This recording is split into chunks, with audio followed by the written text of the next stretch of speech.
Okay guys, in last two videos I show you how to make a constellation from a given analog signal and compare the given modulation schemes using three basic metrics and find their characteristics as power efficiency, spectral efficiency and the probability of error. Now in this video I'm going to show how we determine our decision boundaries based on what we receive at the receiver to given a correct output. Go back to our basic communication model consisting a transmitter and a receiver. We fed our information signal to our transmitter, and at the transmitter it converts it to a certain constellation based on our signal space and transmit a modulated message through our communication channel, and based on the signal received at the receiver, it makes a certain constellation again based on our certain constellations we use, and it should output based on this constellation what should be our output, and this output should be similar to the what we transmit at the receiver. And go back to, in determining these cases, I take an arbitrary constellation diagram, and for simplicity I'll consider only 4 constellation points, and I take this as to be my first basis signal and this is as to be my second basis signal, which are orthogonal to each other. Imagine we have no distortions, then we can receive exact the same constellation points at the receiver. It means if we name these signal points as S1, S2, S3 and S4, and if we transmit S4, we should receive this same exact constellation point at the receiver. But due to noise and certain distortions, we cannot receive the exact same signal at the receiver. The point is, the actual thing we receive can be like here, or anywhere around the constellation point, or if we are lucky, we can receive the exact constellation point. So we know in a coordinate system, we can represent each of these constellation points as a position vector, and we can define a displacement vector as the difference between the actual position vector and the received position vector, and we give this a name as S2 vector, and this is a displacement vector I simply name as D. And when we receive a signal, I denote it as R. We can denote it as some SI we transmit plus the displacement.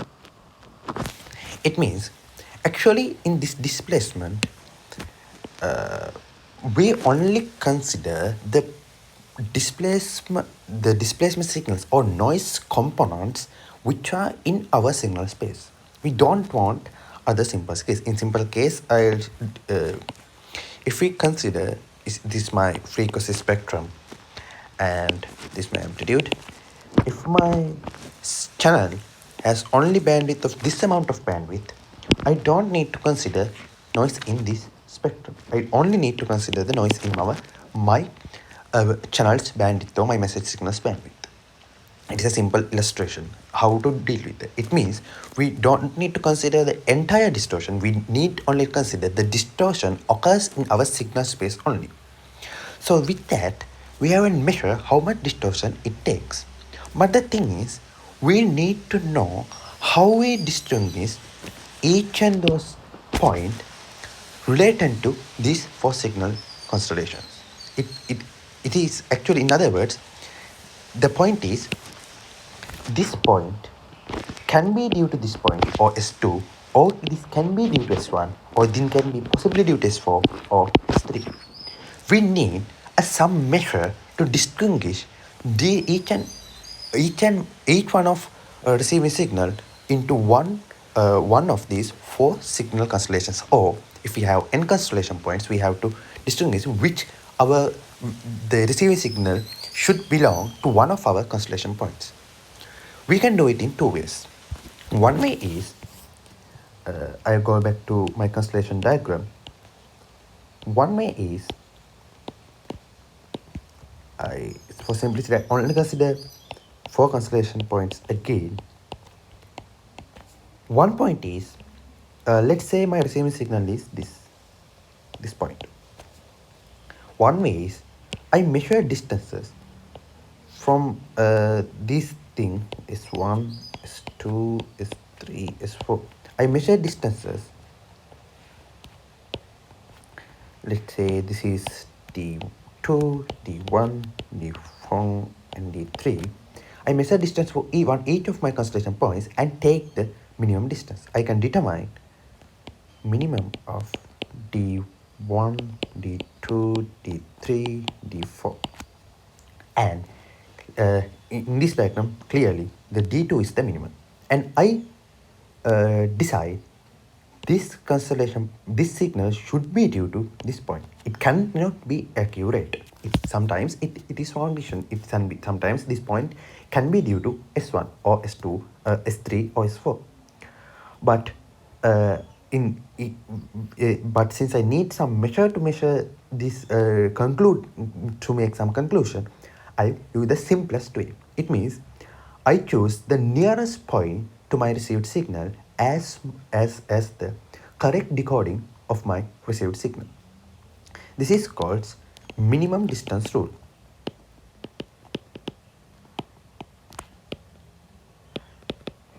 Actually, this is the simplest rule we can use.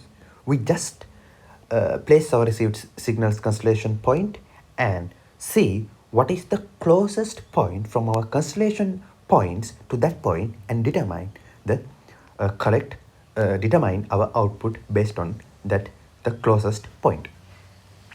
The other thing is using a probabilistic approach. It means this. I take again these 4 signals for simplicity, try 1 and try 2, and this is my S1, S2, S3 and S4.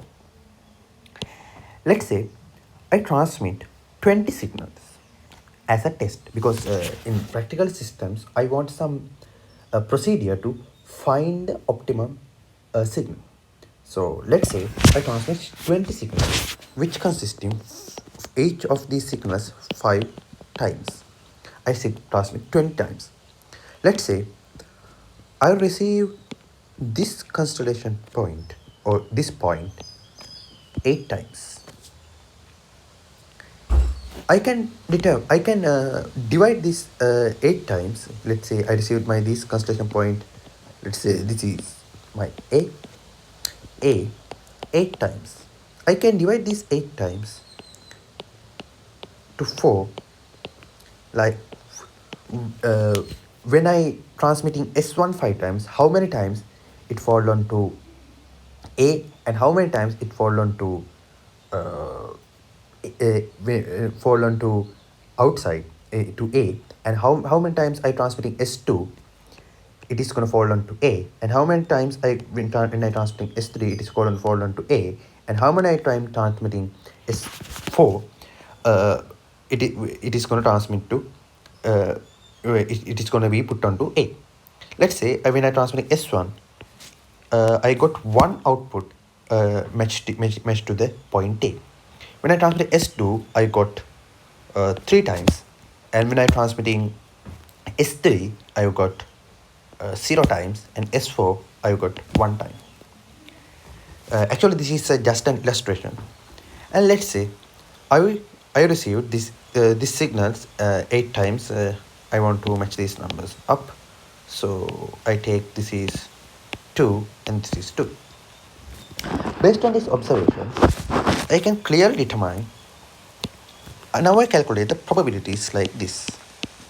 It means I received 8 times, but 1 time it was due to A, and I received 8 times and 3 times it is due to A.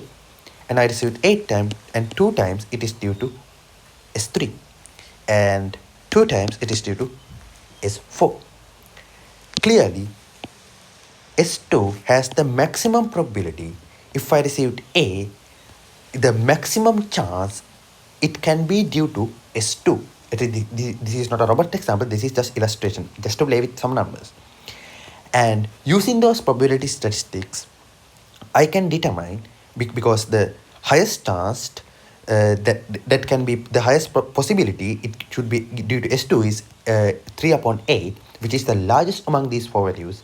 And when this happens, I say, yes, next time I received A, I will determine it as due to S2.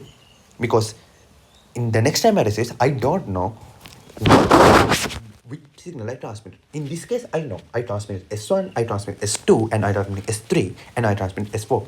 And I determine the probabilistic values. Actually, this is not a correct approach in probability, but it is just the way it happens.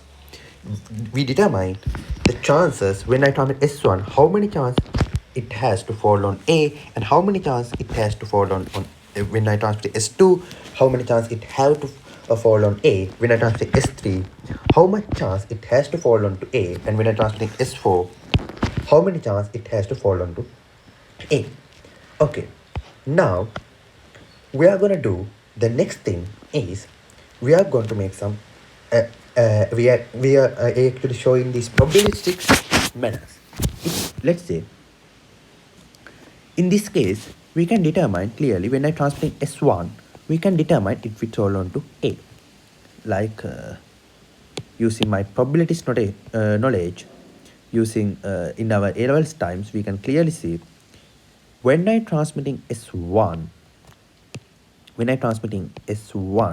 the chance I goes to A, we can determine this, and we can determine P, these two cases, when the probability of getting a point when I'm transmitting S1, S2, S3, and S4, and so forth. S3 and so forth. And we can determine also the total probability. If I transmit a whole signal bunch, we can determine what is the chance I get the signal point A. And using my Bayes theorem, I can use that. I can write using Bayes theorem. I can write P S2 let's say I can take Si due to A is equal to P A due to A given Si, and probability of A given Si, this is probability of Si given A, divided by sum of all the probabilities of P, it should be PSI, using PA divided by SI times PSI. Actually, this thing is, we can calculate the each probability when we receive A or a certain constellation point, the probabilities that can be caused due to one of our constellation point, we can calculate for the each points and using the Bayes theorem. And what we are going to do is, when determining signals constellation decision boundaries, we're going to calculate this probability for each and every point in the signal space. And we plot our decision boundaries in a way that we plot our decision boundaries. Let's say this is my arbitrary constellation diagram, Psi1 and Psi2. And I plot my decision boundaries some arbitrary like this. In this area, I have the highest value for these probabilities is this one. In this area, it's actually S1, S2, S3, S4. And in this area, I have the highest value among these probabilities is this value. This is S2 and this is S3 into A. In this area, I have the highest probability value is this value. And in this area, I have the highest probability value, PS4 given A. This is the basic approach. We calculate each of these calculation points, the probabilities, and given the maximum value, and we plot our decision boundaries as each point in this space it is actually divide our signal space into a number of our actually if we have m constellation points, our decision boundaries divide our signal space into m regions, which contains each of these regions around some constellation point, such a way that the probability of given point, probability of these things, it means if we receive a point in that region and we calculate all the probabilities of probabilities that should be probabilities to have this signal possibly due to one of our constellation points, and the maximum point is belong to that. It means if we receive a signal in this this region, which is including S2 here, if we calculate all the probabilities P S1 given A, let's say this is point B, or I'll take another one here, this is point B. If I calculate all probabilities PSI given B, the highest one should be PS3 given B. This is the way we draw the decision boundaries. Now, using this fact, we are going to derive some fact using actually match to the AVGN noise or additive white Gaussian noise, because most occasions in communication system we occur or we can model our distortions as additive white Gaussian noise. So let's say consider an AVGN channel. Right. Now I get my diagram again, but I'm not gonna draw 4 constellation points. I just draw only one. I simply take it as in general SI, and I get my transmitter signal here, received signal here, and I get as R, and I call this vector as SI and this vector as my noise vector or additive white Gaussian noise, and this vector I'm gonna call R. Just the 2D case. It can be expanded up to multi-dimensional case, but it is easy to visualize in 2-dimensional case. Then I can write this R vector as sum of SI vector plus noise vector, and I can write noise vector as R minus SI vector. It actually means a lot. It means we can express this probability. Let's say this point is A due to SI, given SI. We can express this as P, let's say my probability of noise, let's say my noise vector equal to R minus SI. It means we can express this conditional probability using our probability distribution of noise. It is very much the case because we don't need to worry about our receiving signal probabilities or transmitting signal probabilities. We only need to worry about the probability distribution of noise. It is very nice. Actually, we simplify our scenario to analyze the probability distribution of noise. So in AVGN case, we know AVGN noise. We know we are given we having the noise variance like this. We have AVGN noise. Let's say we have n. The probability distribution have a normal distribution. We have AVGN noise as a normal distribution which has mean 0 and sigma squared, which is equal to n naught divided by 2.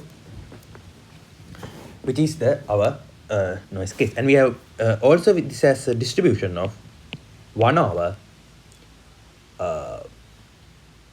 root 5 root it is root 2 5 sigma squared times e to the power minus x into x minus x bar squared divided by sigma square. Actually, I think I am correct with the equation.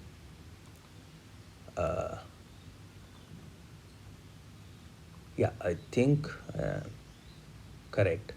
Yeah.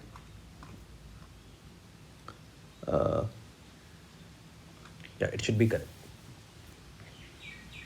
I think I must have this somewhere. Oh.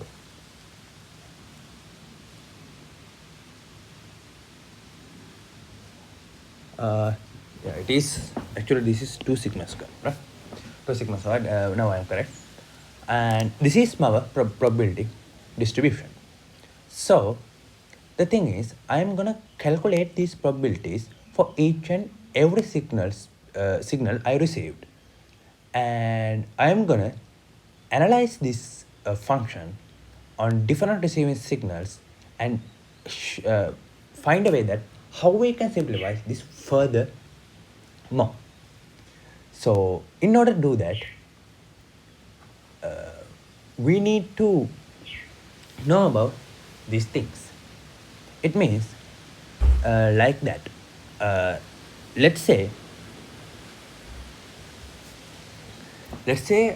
we have a noise spectrum. Now we can write P A into Si into some distribution of normal space. Actually, in that case, the mean should be our Si vector, and the variance doesn't change. It is n0 divided by 2, and which is actually our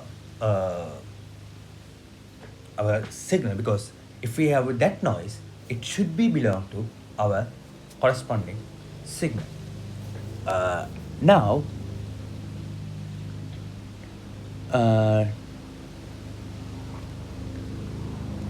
the thing is like that. This is actually, I'm in a vectorizing space. Vectorizing space, I say it is a normal distribution. The point is, the normal distribution is one-dimensional distribution. It means the normal distribution, we know, like it is like this. It is only distribution in that way because we cannot use that as a vector. But the thing is, the normal distribution is a one-dimensional distribution, not a two-dimensional, multi-dimensional case. I just illustrated you to show that. So I use just that fact to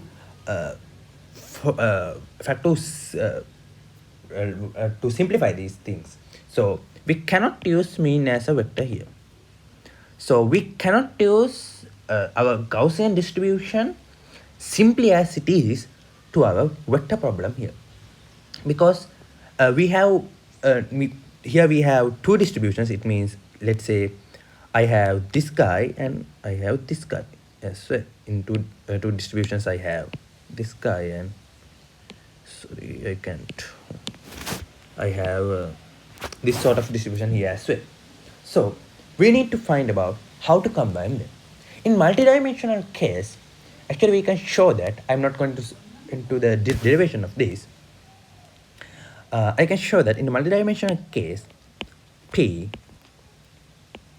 our received signal R due to Si should be equal to the 1 over phi n naught divided to the power n divided by 2 times e to the power minus exponential n naught times Ri minus Si squared. This is actually n naught is my number of dimensions. This is the square of the magnitude of my displacement vector, which is equal to actually this guy. According to my diagram, this is actually n naught, n naught, n naught's mod values squared, n naught norm squared. The thing is, actually, when I'm considering additive white Gaussian noise in our each of signal components in our signal space, it is actually symmetric. It is actually look like a disk. If I draw it, if it is look like a disk, it is actually symmetric in every direction. So we can use that fact and simplify it to this equation. So it is actually, it is not necessary to you to remember this thing, because actually it is given, most probably it is given to you, and you can probably, if you want, you can prove. I think in lecture it is proof is done. I'm not going to do that. I want to keep things much simpler as possible. And further, I'm going to rewrite this issue in a manner like that. And I want to maximize the probabilities of this. I want to maximize the probability of having the SI signal, when I receive it R. It means I want to maximize this P R to SI. It means I want to maximize, actually this is I want to maximize when I received R and I transmitted SI. I want to maximize this relationship, or in other words, I want to maximize this. Actually, I want to maximize when I given R, it is maximum. So we can write this as expression as P R given SI times PSI divided by sigma P R given SI into PSI, the summation of all probabilities, which is equal to actually PR. It is actually PR given SI times PSI divided by PR. Actually, this is nothing to do with this parameter. It is just a scalar, right? So we have to maximize this. In order to maximize this, so we get this as the problem to we have to maximize. We have to, we have to find the maximum value of this, which I give me the maximum value of this expression, which is equal to phi n naught divided by n divided by 2 times e to the power 1 minus n naught times mod value of Ri minus Si squared times PSI,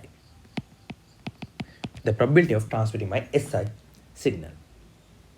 I simply, for simplicity actually, for the notation, I will call this as PI, because I have to write it again and again. This term I will call it as PI. And now my problem is more and more become simpler, because I want to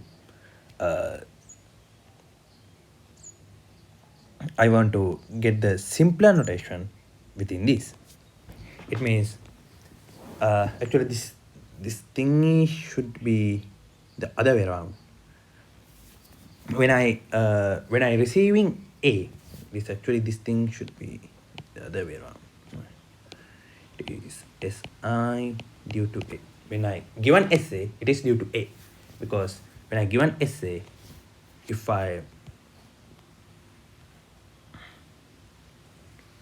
because when I given when I receive point A, it is possibly due to SI, because when the noise vector equal to this vector. Just a small mistake there. Now it is fine. So we want to further actually beyond using that fact. It means we reduce our complexity to expand or explore the characteristics of this noise vector, and we're going to further simplify it. And now we are come back to a point that we want to maximize this or find the maximum I value, which is maximum I value to given R vector, what is the maximum signal point which should give the receiving signal point in our receiver. So the thing is, we want to find the maximize or maximum element of this expression, or in other case, we want to find maxim or find I value, the value I, which has maximum value of this. Now this term is constant. This is constant. So I only need to consider this part. We know e to the x is equal to y. We know ln x equal to y. And we can write x equals e to the power ln x. Sorry, e to the x equals y. Ln y equals x, and e to the power ln y equals e to the power x. Or in simple case, we can substitute this as y, and we know e to the power ln y equals y. And same, I use the same fact here and substitute this as e 1 over n naught and ri minus si mod squared times I write pi as e to the power ln pi times n naught divided by n naught, because it is simply equal to 1. Because I just use it to adapt these two factors. It's actually minus sign came in here. I want to add these two things and make a more simpler notation. So I can write this same expression as this. I can further simplify this as e. I take the minus sign out, 1 over n naught times, let's say I write this as minus term together, 1 over n naught, and write ri times si mod value squared minus n naught ln pi. This is my expression. It means the only thing left I need to find the minimum value of this. Because if I need to find the maximum value of this whole expression, we know e to the power minus x, when x increases, e to the power minus x decreases. When x decreases, e to the power minus x increases. So in order to do that, we have to find the minimum value of this. Now, my whole scenario is simplified to find the minimum or the I value, the value I, which gives the minimum value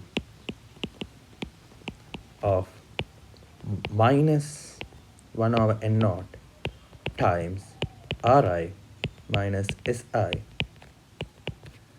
Actually, I can take the minus sign away. Si squared minus n naught ln pi.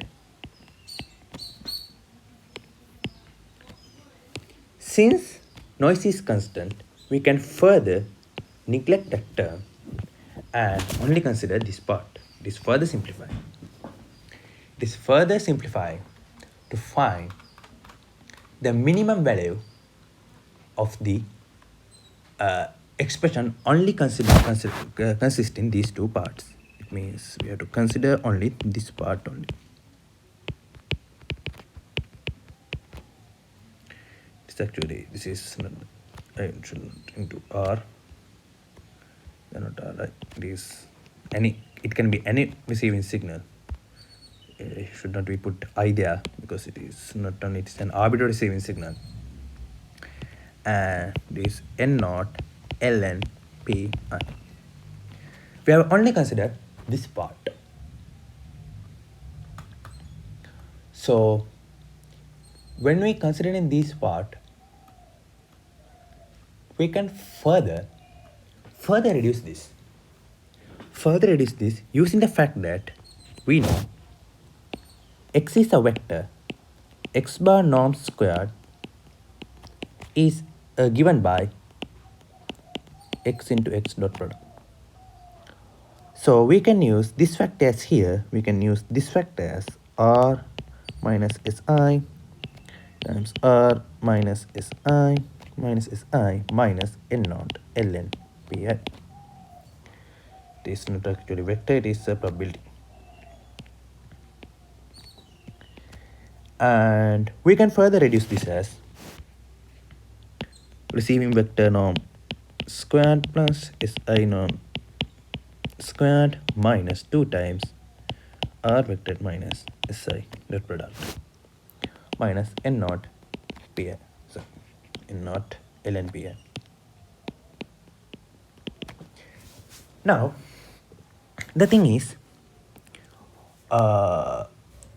we stop here. We want to find the max I value. I get this expression is actually, I take some value as di. It means this is my values. It means when I receive signal r, I'm gonna compute di1, d2, and so forth up to dm. So I up to the point m. It means m is my number of constellations, of constellation points. It's not working, right?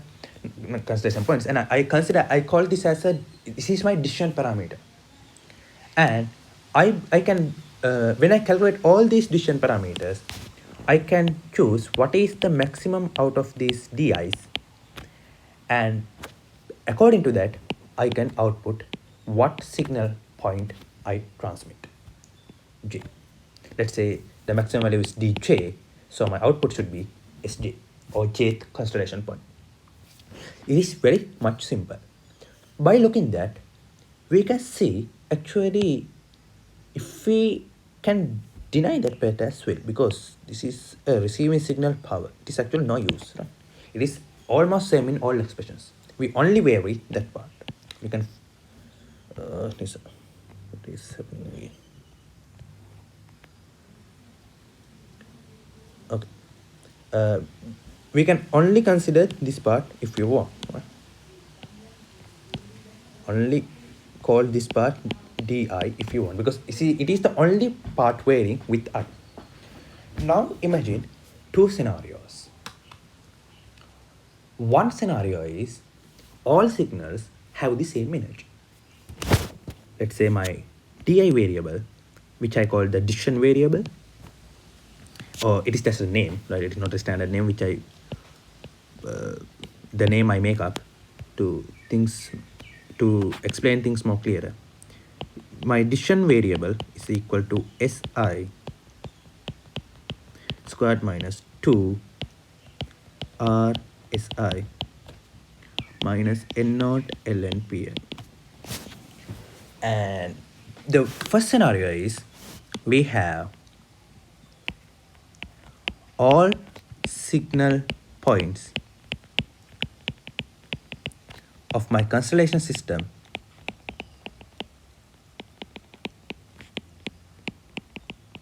have same energy.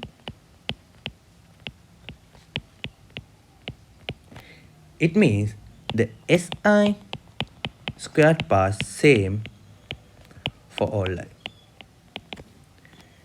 Now it becomes very easy problem. We have to only, now my decision variable becomes di equals minus actually this thing is decision variable become minus 2 times r si times n naught ln pi. We have to find the minimum value of this, or in other words, if I can di variable as take the minus sign out to r into Si plus N naught ln Pi. We can find the maximum value of this if we want. We can, if it is the way if you the way you define the decision parameter, you can take the minus sign out, or if you take if you consider with the minus sign, you should find the minimum value, or if you find the minus sign out, you have to find the maximum value. Oh no, if you consider with the consider the signal points with the minus sign. I think I did all the solutions correctly. But find the minimum value of this, right? It is not the yeah. You have to find the minimum value of this, because in order it is inside the minus sign. The other thing is this. If we have an equiprobable signal, I think the lecture note it is in the other side.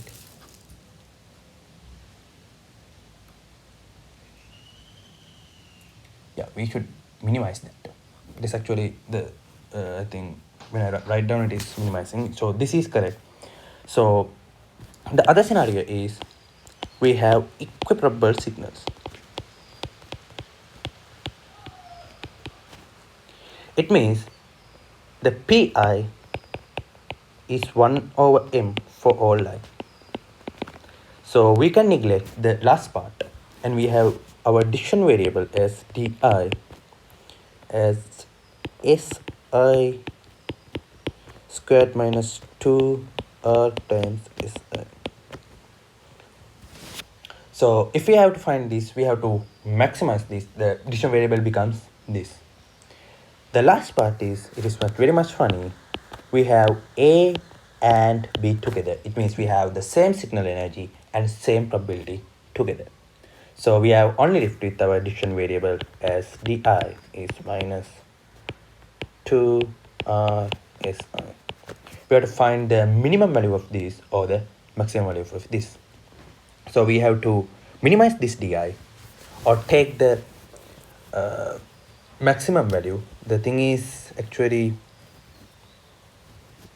we have to find the minimum value of this, and I think it is not the maximum, this is should be minimum, because this is inside this thing, this guy, right? We have to minimize this. So we want to minimize this with the minus sign, and our decision variable becomes like that, and we have to find the minimum out of here. So if you take the with the minus sign, we have to take the minimum, or without the minus sign, we have to take the maximum. In this case, we have to, with the minus sign, we have to find the minimum, or if we take the minus sign out, we have to find the maximum. Or in latter part, with the minus sign, we have to find the minimum, or without the minus sign, we have to take the maximum. It is just a trouble of solving or do with the signs. But the thing is, the objective is very clear.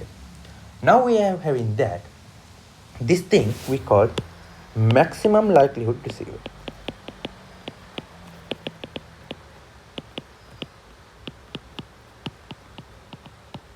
This is nothing but, actually I will explain on that also. If we are given two vectors, this is vector A, and we have given another reference vector. If imagine this angle is theta, we know the projection onto this angle can be given by this vector. Let's say I take it is projection of A. I can write this PA vector as A vector dot product R vector. It means this implies how much of our received signal lie on our each constellation point. That's why it is maximum likelihood receiver. It means it finds our signal constellation point which has the maximum amount of projection to our receiving signal, or vice versa. We can say that our signal we have to find the signal constellation point which is having the maximum projection onto its signals. Let's say our signals, we have a lot of signals we can represent as these vectors. Let's say in that case, my constellation points becomes R, the reference vectors, and A is my received signal. And we find the projections onto each of the constellation point, and I get the maximum projection and say it is my decision point. So this is the way we are gonna deal with these problems. Actually, this is a mathematical derivations, but in problems, you have to get an idea how to derive these decision regions and how to optimize these parameters to a given modulation scheme. So sometimes it can be equivalent, sometimes it has same energy, or sometimes it have both. But the thing is, you need to have to understand the concept really well. And the next video I'm going to do is I'm going to show you how we can maximize the probability of error using these things and decision using these decision regions and so on. So that is the thing I am gonna do next in my next video, and I'll show how to draw decision boundaries, and according to the decision boundaries, how we make an optimum receiver. So actually, this is how to find decision boundary. How to find, this is a method of finding decision boundary. We haven't draw a decision boundary yet, and the next video I'll draw the decision boundaries and show how to find the optimum receivers for that, for decision boundaries as well. So that is the video I have today, and I really looking forward to your suggestions to improve this